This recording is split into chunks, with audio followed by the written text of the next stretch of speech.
शेतकऱ्यांनी आपल्या आयुष्यभर कष्टातून काहीतरी रोजीरोटी उभी केली.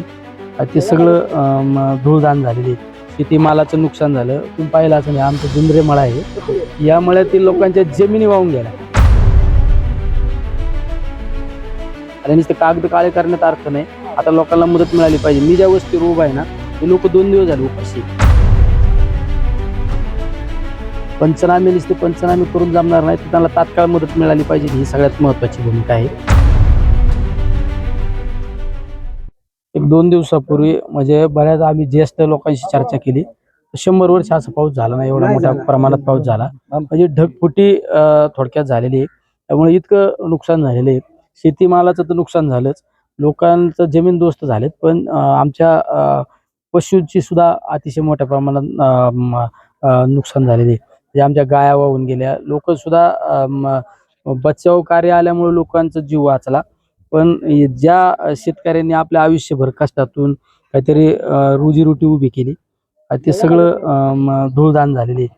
शेतीमालाचं नुकसान झालं. तुम्ही पाहिलं असं नाही, आमचं जुंदरे मळा आहे, या मळ्यातील लोकांच्या जमिनी वाहून गेल्या. म्हणजे असं वाटतं, आता आपण ज्या भागामध्ये उभा आहे, जर तुम्हाला विचारलं तर इथं जमीन होती का नाही, तुम्ही म्हणणार इथं जमीन नाही, इथं वडा होता. अशा प्रमाणात मोठमोठाले वाळूचे खडे वाहून आलेत. इथं काही गाड्या सुद्धा वाहून आलेल्या आहेत. म्हणजे अतिशय मोठ्या प्रमाणात नुकसान झालेले आहे. त्यामुळं शासनाचे काही अधिकारी या ठिकाणी उपस्थित आहे. पंचनाम्याचं काम चालू आहे. विशेष करून पशुधन अधिकारी पण उपस्थित आहे. बऱ्याच गाया वाहून गेल्या, कारण गाया वाहून गेल्यामुळे तपासत नाही. काही म्हणजे मोठ्या प्रमाणात नुकसान झालेली. मदत कशी मिळणार आहे? मी संबंधित मंत्री महोदयांना आणि अधिकाऱ्यांना आता तात्काळ, मी त्या दिवशी सुद्धा मला ज्यावेळेस कळालं, मी दिल्लीत होतो, तात्काळ अधिकाऱ्यांना सांगितलं की नुसते पंचनामे करून जमणार नाही. पंचनामे हे एका बाजूने शेतकऱ्यांचं समाधान होतं, पण ते ठराविक कालावधीमध्ये होतं. पंचनामे नुसते पंचनामे करून जमणार नाही, तर त्यांना तात्काळ मदत मिळाली पाहिजे. ही सगळ्यात महत्त्वाची भूमिका आहे. कारण आपण पाहतो, आता बरेच शेतकरी मला इथं सांगतात, आमचा पंचनामा झाला, आमचे पंचनामे आणि नुसते कागद काळे करण्यात अर्थ नाही. आता लोकांना मदत मिळाली पाहिजे. मी ज्या वस्तीवर उभा आहे ना, ते लोक 2 दिवस झाले उपाशी. गुरांना सुद्धा चारा नाही.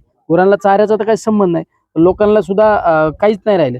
आमच्या गावामध्ये मी आता ज्यावेळेस फिरलो, अरे ज्यांनी कर्जातून मोठमोठ्याले दुकानं टाकले, ते पूर्णचे पूर्ण दुकानं पाण्यात वाहून गेलेले आहे. म्हणजे लोकांकडे काहीच आधार नाही राहिला. त्यामुळे शासनाने आता लोकांना मदत करणं सगळ्यात महत्त्वाचं आहे. पण किराणा वाटप करणार आहे असं समजतं, काय सांगा? आम्ही किराणा वाटप करणार याचा अर्थ आम्ही काही उपकार करीत नाही. आम्ही आमचं कर्तव्य पार पडतो. तर लोकांना काहीच नाही ना. आम्ही घरी सकाळी फुगून यायचं, पोटभर खाऊन यायचं, त्या बिचाऱ्यांचा पण पोटाचा विचार केला पाहिजे. त्यामुळे आता मी माझ्या पद्धतीने काही किराण्याचे किट वाटप करणार आहे. गुरांच्या चाऱ्याला पण गाड्या बोलवलेल्या आहे. ठीक आहे, आम्ही आमच्या पातळीवर करतो, पण शासनाची भरीव मदत मिळाली पाहिजे. मी आता CM साहेबांशी पण फोनद्वारे संपर्क करण्याचा प्रयत्न केला, त्यांचा संपर्क झालेला नाही. संध्याकाळपर्यंत त्यांच्याशी सुद्धा संपर्क करून या सगळ्या गोष्टीची मी त्यांना त्या ठिकाणी माहिती देणार आहे. त्या खडकीला 10 मिनिटं जर आमच्या त्या ठिकाणच्या तरुण सहकाऱ्यांनी स्वतःच्या जीवाचा विचार न करता स्वतः चराटे टाकून पाण्यात गेले आणि ते 8 लोकांचा जीव वाचला. लहान लहान मुलं होती. 10 मिनिटं जर मदत त्यांना लेट पोचली असती ना, तर ते 8 लोक गेले असते. म्हणजे जीवाची पर्वा न करता आमच्या काही सहकार्याने, त्यामध्ये पोलीस दलातील काही अधिकारी होते, त्यांनी सुद्धा कुठला विचार न करता स्वतः पाण्यात गेले. म्हणजे आमचं खडकी असो, आमचा सारोळा असो, अकोळनेर असो, कांबरगाव, भोरवाडी, एक इकडल्या बाजूला आमच्या नगर तालुक्यातले काही गाव आहेत, या सगळ्या गावांचं अतिशय मोठ्या प्रमाणात नुकसान झालेले आहे. सोशल मीडियाच्या भाऊ गर्दीत विश्वासार्हतेने चकाकणारे नाव म्हणजे लेट्सअप मराठी. सगळ्यांना, सगळ्या नागरिकांना ती स्पीच, ती लेट्सअप वरील मुलाखती म्हणजे विचारांचा खजिना. त्यानंतरच्या निवडणुकीमध्ये मला सोडून गेले.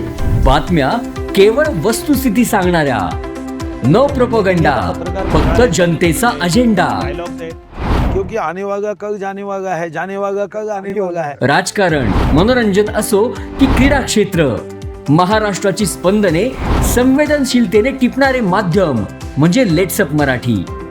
जगासोबत एक पाऊल पुढे राहण्यासाठी लेट्सअपचे ॲप, सोशल मीडिया आणि वेबसाईट सोबत कनेक्टेड रहा.